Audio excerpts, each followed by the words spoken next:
de 2024-2025 con una entrevista muy especial a una geógrafa. Y bueno, voy a pasarme al inglés, ya que ella pues, habla fundamentalmente inglés, ¿de acuerdo? Good afternoon. We start the academic year with our first interview in the Women Geographers Corner. As you know, this is a space for the dissemination of geography focused on the visibility of women in this discipline. In general, there are few women geographers in our countries, and moreover, all works, actions, and contributions to society are little known. Since 2021, we have interviewed 17 women geographers from a wide range of fields and 2 geographers, male geographers, on the Matilda effect. We have also organized a research conference, a roundtable on climate change, an exhibition on women geographers and science, and we have participated in the International GeoNight and the European Researchers Night. All this information can be consulted and accessed in the link El Rincón de las Geógrafas at www.ua.es. Today, we have a very interesting interview, as my colleague Ana Espinosa Seguí will tell you. Also, we have a geographer to conduct the interview with Ana and me, Jordi Martín Díaz, colleague of us, teaches and researches in the Department of Geography at the University of Barcelona, and he's specialized on the topic of this interview.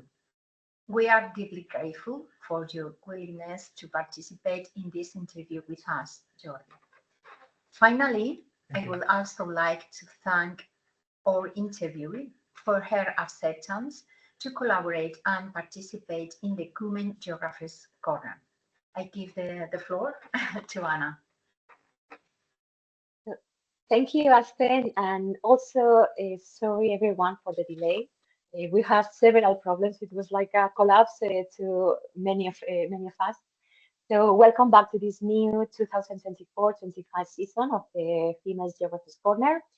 And as Aspen said, for a really long while, we were on the search of a female geographer who was specialized in education for sustainable development.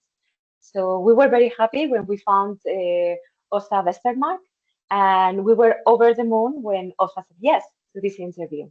So I'm going to introduce first Åsa, and then we will start with the questions.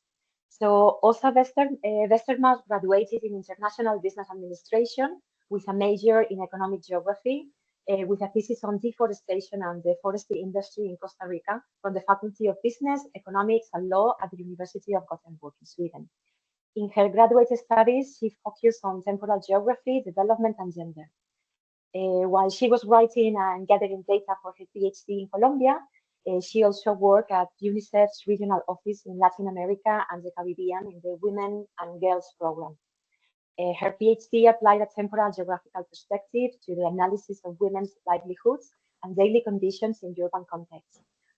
Once back in Sweden, she worked in development at the Swedish International Development Authority and in civil society as director of an NGO working for peace with young people in Colombia. At present, Åsa teaches human geography with a focus on social sustainability in bachelor's and master courses in global studies at in Sweden, and in social science teacher training at Jönköping University. She has teaching experience abroad at Rhodes University in South Africa and at the University of California in Los Angeles in the US. As director of the Global Studies program, she has been involved in the development of programs and courses. Åsa is also active in the research group Sustainable Societies at the research project Golden and Green Forest, Certification in Risk Management Assurance, and the challenges of fossil-free electricity supply in Sweden. So as you can see, Åsa has a fantastic bio for this interview. And välkommen till de klinga geografernas for now. Tack så mycket. Oh, that's perfect. Thank It you. took from Google. I'm impressed. Thank you very much. I'm so proud to be here. Thank you for having me. I hope I can do justice to your questions. And you made me sound very old, I must say, also. Saying all those things, I felt like the years were just piling up. You are just experienced, very experienced. Okay, I'm going to the two first questions. And the first one is, when did you know you wanted to become a geographer? Well, yes. Well, that's life, you know. Life goes on and one thing leads to the other. So thinking about, well, you already gave my story here, Anna, and I actually started my bachelor studies in international business administration with a minor in Spanish. So I had the objective of learning Spanish and business administration. But I never really felt home in that educational program. But still, I continued studying because that's what was very popular at the time. But eventually, I found that I could specialize in economic geography within my career. So it became economic geography. And within economic geography, I specialized in development geography. So I found kind of my home and my focus, and I found something that really engaged me. So it was through business administration, economic geography, development geography, where I kind of became a geographer. And after my graduation, I continued with my PhD in human geography. So that was my way into becoming a geographer. Okay, and the second one is, sorry? No. Okay, the second one is, when you finished your studies in geography, were you clear about what you wanted to specialize in? Yes, I was very clear about what I wanted to do, actually, because yes, and I think that I found that objective through my studies in business administration and development geography. So I really wanted to travel to Latin America, and I wanted to work with international cooperation. Development geography had become kind of my very interest. Learning about different cultures and kind of finding a meaning in my life, what I wanted to work with, feeling meaningful. So yes, I very much knew what I wanted to do. And I dreamt about working for the Swedish Authority for International Development. That was my dream, yeah. And it came through. Great. My turn. A pleasure. First of all, a pleasure to be with you. Thank you for the invitation to participate in this interview. Focusing on the issue of sustainability, and particularly our interest and increasing interest in some universities here. So to prepare basically a subject on the issue that is transversal and goes and is implemented in different degrees, not simply geography or specific and more focused degrees. Earth education for sustainability, education for sustainable development, education for the future, climate change. So we have many different names and basically so related to a same goal, or very similar goal. Can you define what these subjects usually include? No, I can't. No. Like you say, there are so many different names, and I mean, when we hear those names, we can kind of guess what they are about. But of course, they're more profound than that.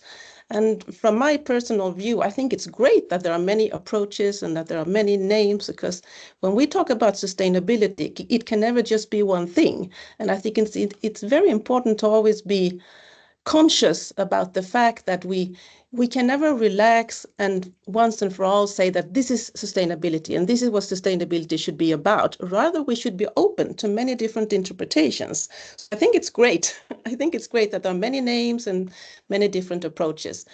What I do think is important is that we have a critical understanding of different approaches, and that we reflect on them, and that we can see that some approaches contribute with some things, they have some strengths and they have some weaknesses, and others the same, of course. So I think it's more about being open to seeing that we can understand it in many different ways. So no, I cannot kind of define them, but some of them are more specific. They say they talk about climate change, and of course, then it's about climate change. When we talk about earth sciences, we refer to geology and geography, and we can kind of assume what it is about. So you have kind of selected some point of departure in each of these frameworks. But in general, when it's about sustainability, my personal opinion is that we have to be very open. So it's related, and you have partially answered basically the following question. Is there anything that you would particularly focus on in considering education? This diversity? Yeah, in these different yes, subjects.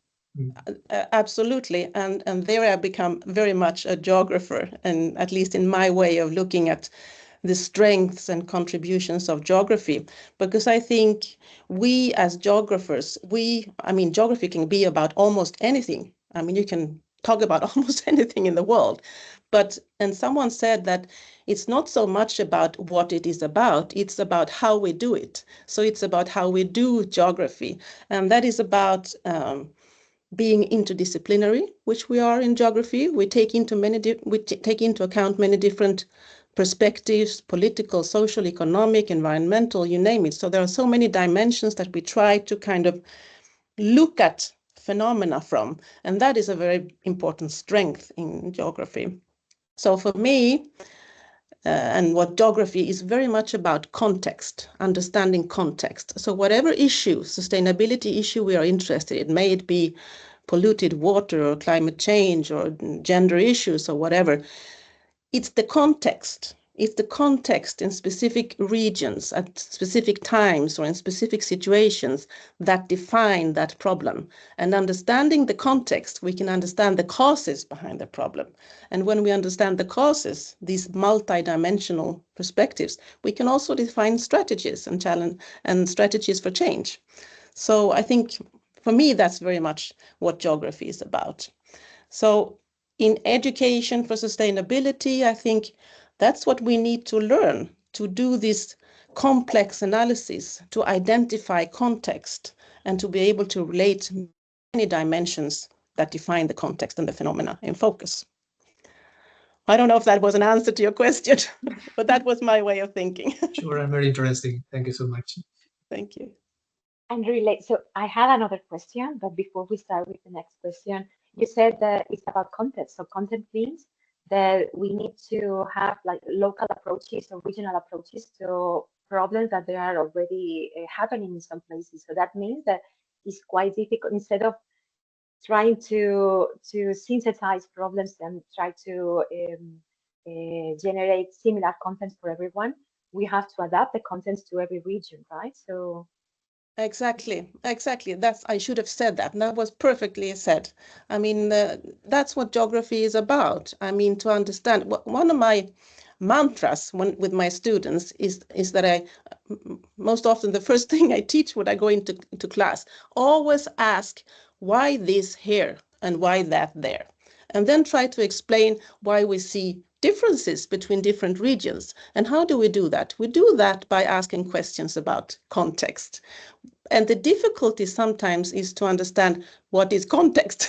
What do we mean by context? And I personally, I'm a human geographer, and I would say also within human geography, I'm a time geographer. So time geography is kind of a world view. The founder of time geography, Torsten Hägerstrand, he talks about an all ecology. And he's actually one that started to think in this way, saying that to understand an outcome in space, a specific issue, a problem or phenomena, it is the context that gives it its characteristics. So to understand it, we have to ask questions about the context.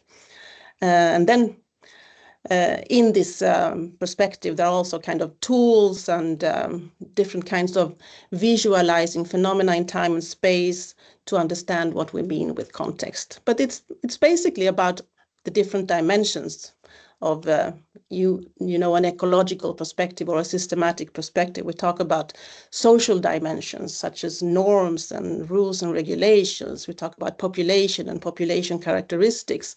And we talk about the material aspects such as the natural environment and the built environment, the infrastructure that we have created. All those things constitute context that will define specific issues in different parts of the world, of course, because things are different. But are not our contexts globalized right now? Absolutely. And that is another aspect of geography. Thank you for saying that. So, I mean, when we ask questions about context, and which we learn in geography, is also that we have to move between geographical scales. We have to understand what we mean with context locally, or even more down to earth within a household or within a workplace, so we can move between geographical scales. Some rules and regulations are at family level, some are at local level, some are at national level, some are at global level, and all these things define context in specific situations. So moving between geographical scales, that is also a very important aspect of geography. Yeah. I would continue making more questions, but we have a template, so I'm going to follow it. So higher education centers are key for their contribution to spreading a mindset for implementing sustainable development goals among our students at the university, but also among the workers of the university, understanding the basic ecological concepts that govern our world, raising awareness among workers and students and empowering them to act. So right now, there are not many universities that include in the syllabus this important content. They say that then we don't know, we cannot measure what people are doing in the subjects. So maybe someone from law has a different perception of what means sustainability in law than I have in geography, or someone else has in economics or in architecture, I don't know. So, and I know, for example, that in your previous university, in the University of Gothenburg, there is a master degree specialized in sustainable development education. But we usually assume that once at the university, we have to study the issues that are related to the science that we want to work later on, right? So we are. So if I want to study law, there's nothing related to sustainability but law, right? So is there any way of designing specific subjects about education for sustainable development that connect all the real problems as citizens of the world that we are facing now? And do you think geography is key to developing this system thinking? Yeah, well, I'm a geographer, and well, you mentioned Gothenburg University, and that's my previous university, and now I'm at Jönköping.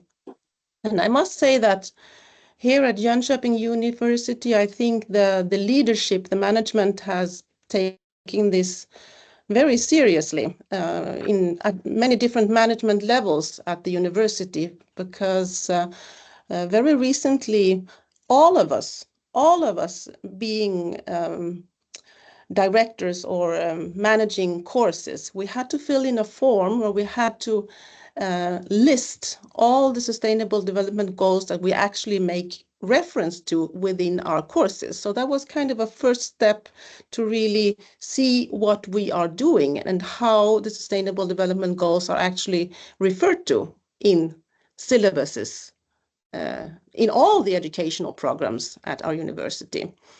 Another step that has been taken here, and I think in that I cannot talk about other universities, but I have experience from here, is that in all our study guides that we present to the students, where we give the specific information about literature and readings and examinations, etc., we always have to include a section where we describe or declare how we include sustainability in the course. So that's a way of making sure that we, at least as teachers and course managers, we reflect on these issues. And then, of course, in some disciplines or in some topics, it's much easier to do than in others. For instance, in geography, for me, it's quite easy because, I mean, for me, this systems thinking that we just talked about, I mean, we had that in geography before we had the word sustainability. So for me, that's, I mean, we were before sustainability in geography in that sense. So it's not difficult at all. But maybe for those that teach languages, it may not be, or law, like you mentioned here, it may not be as easy. But still, they have to write something. They are I think we are taking very important steps. So we have also had directives here of when we do these quality reviews of our courses and our educational programs, we always have to scrutinize how we refer to sustainability somehow in the courses. It's another way of kind of integrating this education for sustainability. And then I think we are very conscious about education in itself. It is a very important strategy for sustainability. So who should not engage in this if not educational institutions? So that's our responsibility. So I think there are many ways of doing that. We have had specific courses about education for sustainability as well. The ones that I know of have been part of the teacher educational programs.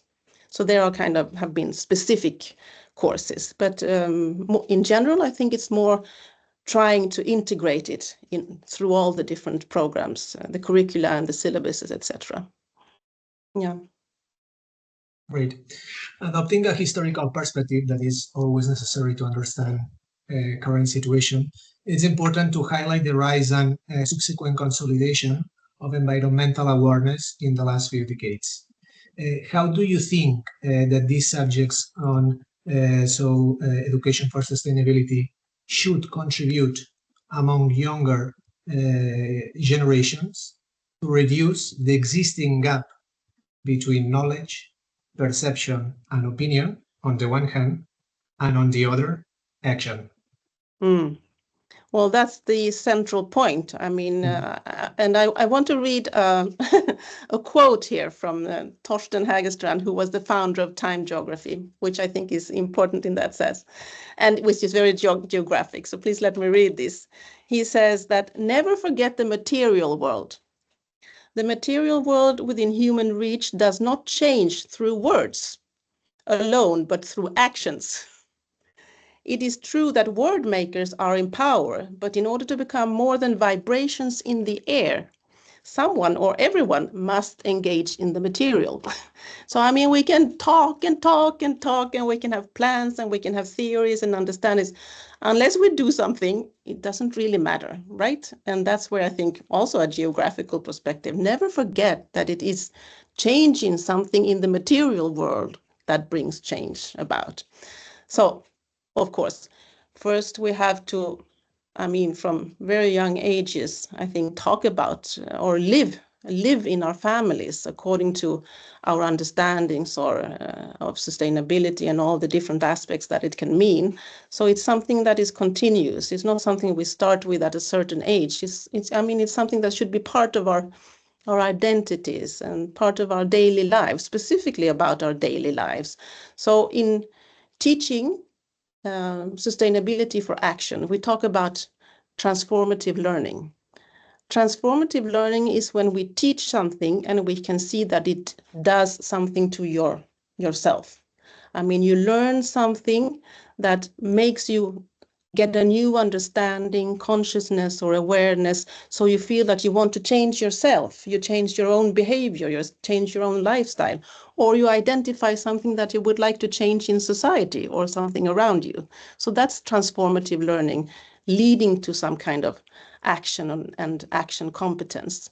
And action competence, I think, is about being able to be critical about oneself, my personal life. What do I do and what don't I do in my personal life that could contribute to a more sustainable society in whatever aspect we are interested in?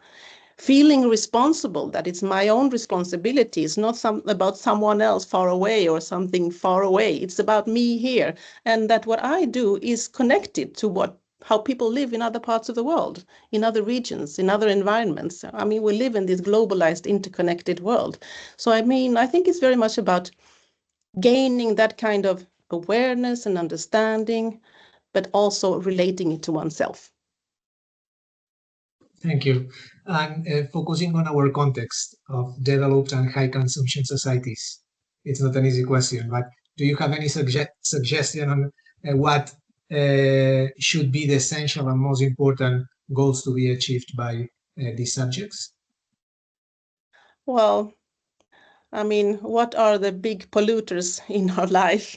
I mean, how we travel, how we make use of our resources in consumption when we go out and buy stuff.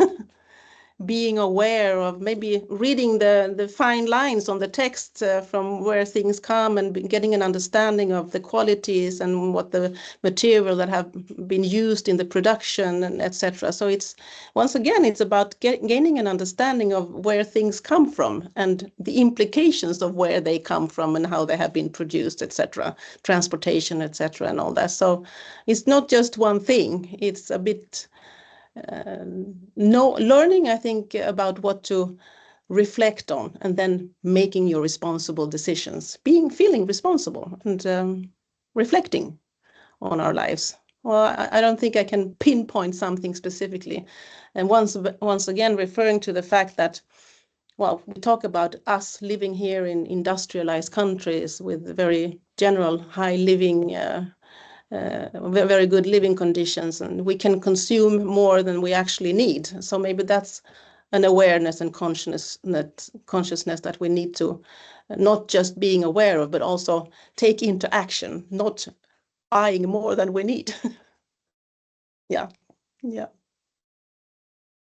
So, Åsa, building on your expertise on time and geography, that is fluidity between time and geography, you wrote an article in 2019, Learning Experiences from a Time Geographic Approach, Commodity Change, Globalization, Everyday Life, and Sustainability in Context.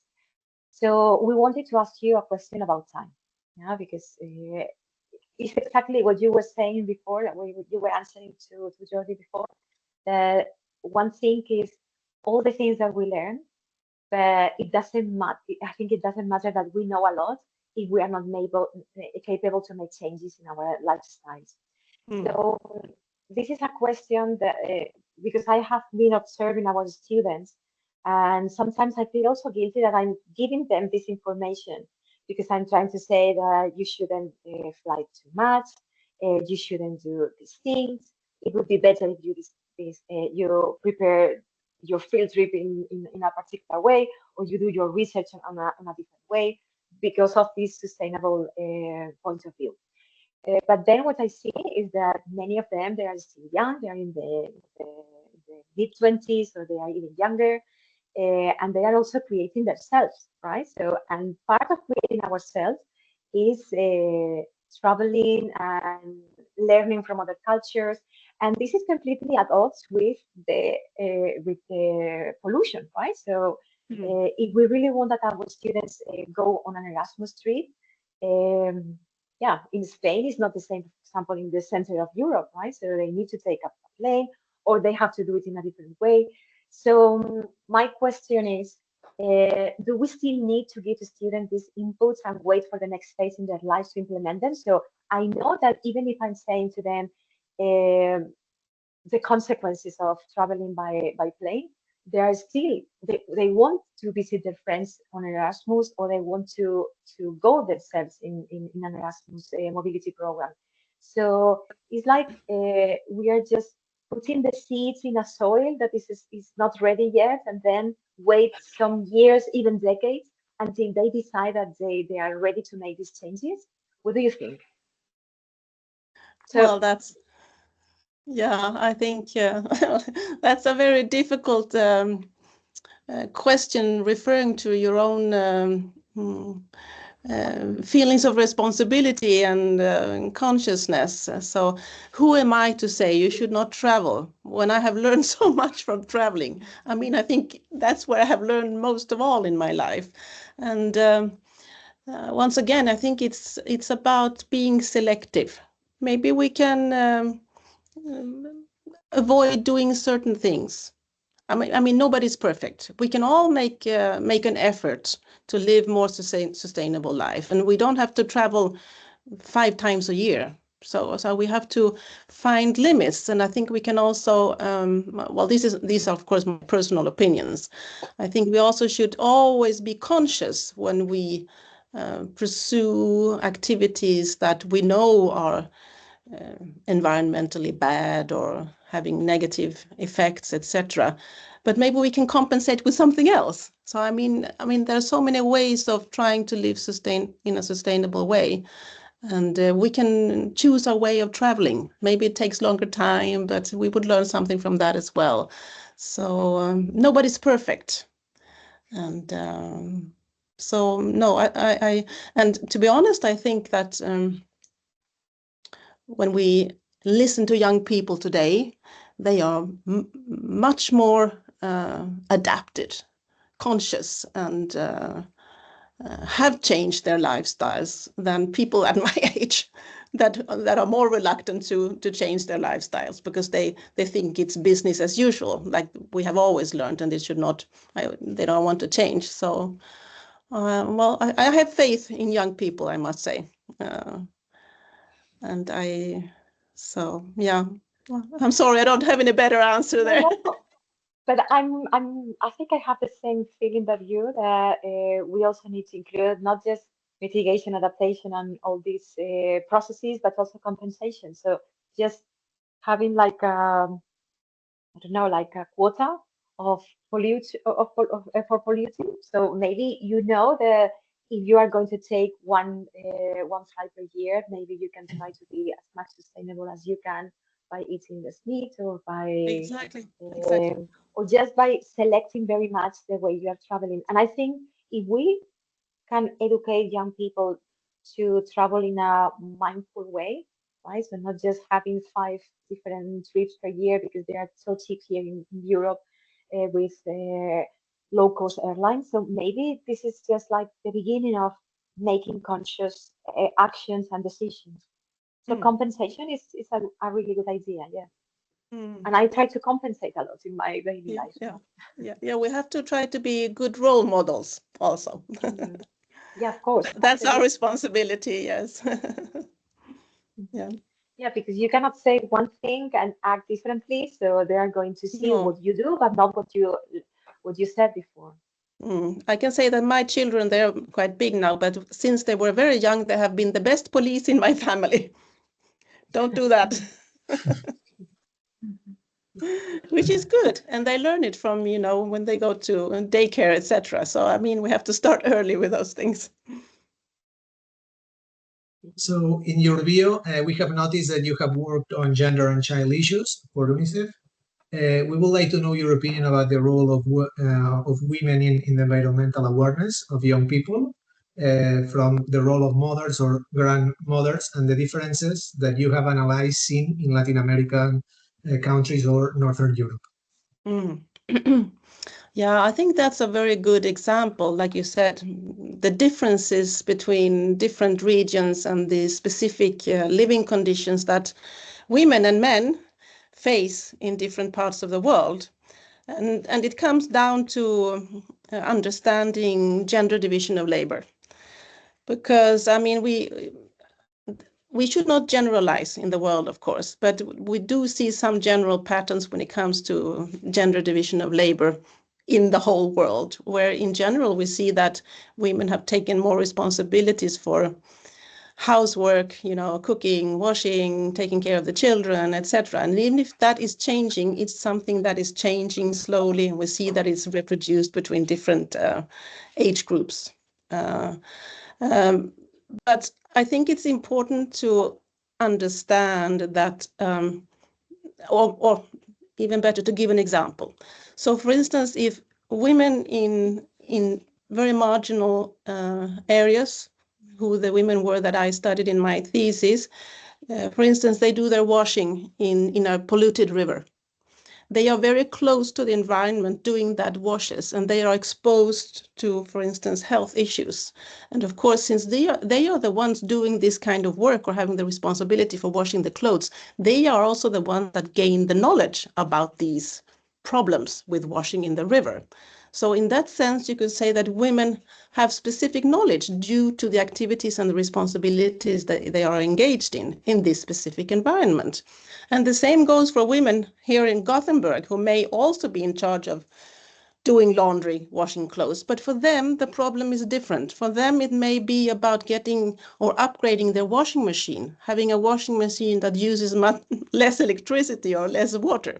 So we have the same problem, and they may be the ones having the knowledge about that because they are the ones doing the washing.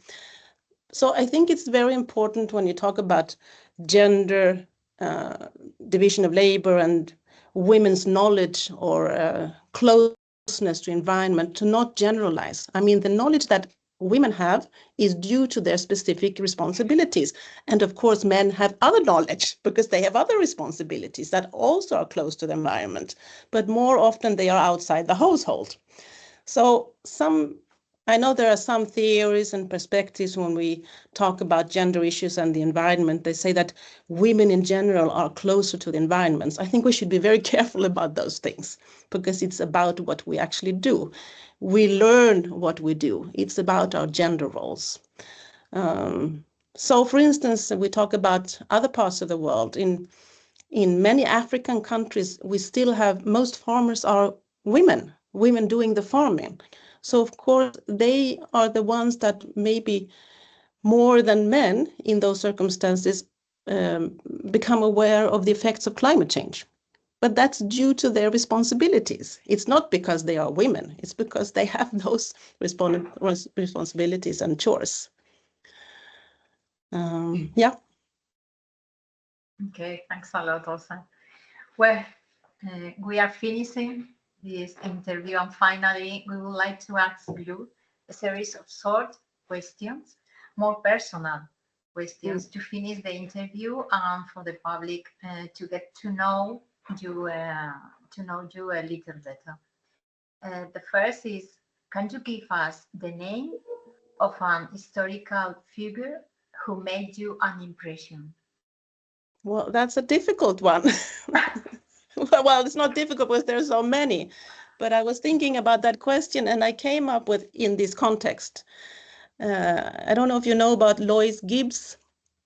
Lois Gibbs was a housewife in a small community called Love Canal in the United States, who became very famous because she managed to mobilize the community, a working class community, around making social protests about toxic waste that had been dumped in this community.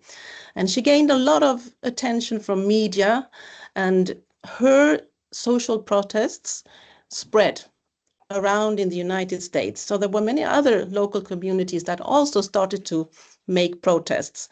And they say that this social process was actually the start of the environmental justice movement in the United States. So I think that was very special in relation to environmental justice that is so much on the agenda today. And a historical female scientist? Well, that was also very difficult. And there I came up with Jane Goodall. Jane Goodall, the zoologist and the anthropologist working with chimpanzees, and for her passion for the animals and her passion for the environment.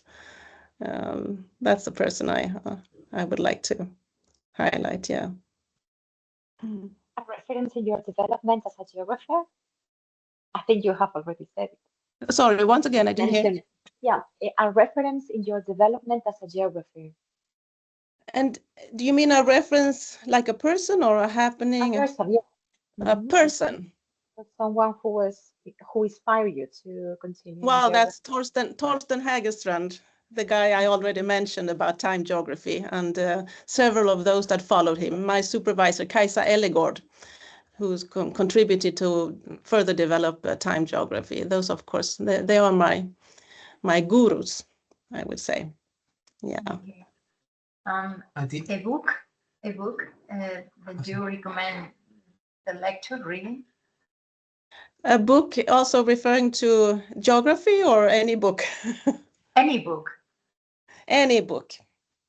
Well, I'm reading a trilogy right now by a Norwegian author, which I like very much, and his name is Lars Mytting, and it's a trilogy about a small community and a family in up in the mountains, living in the very high mountains, in very harsh living conditions in the mountains in Norway from the 17th century and onwards. It's a historical story, but it's very nice because it kind of weaves together these the life of these families and these people in relation to transformations that happen in society in Europe over time. And you can really see how people meeting each other are transferring new ideas, new technologies, and how that is going to impact the local communities and the people that live there and the transformations over time.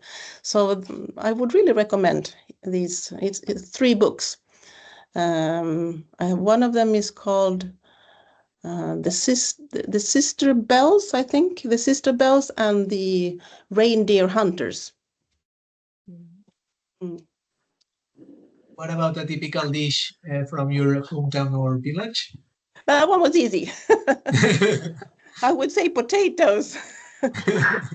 Well, you know, the village where I live right now, it's called Alingsås in Sweden. It's a small town, but actually in the center of the town, in the plaza, we have Jonas Alströmer. It's the man who brought the potato to Sweden from Latin America. So he was the first one growing potatoes, and it's actually very, very close to my house. And we eat a lot of potatoes in Sweden. So we have the potato festival every year in my hometown. An unforgettable route or place, it can be in Sweden or also out of it. Well, I would say that mountains. I love the mountains, no specific mountains. The Alps, the Pyrenees, the Fjäll in Sweden, the Andes in Latin America. I think is something special about the mountains. They have been there for a very, very long time, and I feel very humble in front of the mountains. Yeah. Okay, so we have finished the interview. Okay, No? thanks. I think there's not more short questions. So thanks for you. Thank you for having me. I hope it Nice to contributed meet some thoughts. Nice to meeting Thank you all. Åsa. Thank you. Thank you, Åsa, Thank for you so all much. the. Yeah. Bye, bye. Thank you. Bye. Bye. Thank you. A pleasure. Thank you. Bye-bye. Pleasure. It was a pleasure Thanks. talking to you, Take care. talking to you and learning from you. Okay. See you another time, I hope. Okay. Absolutely, yes. Bye-bye. Bye. Bye.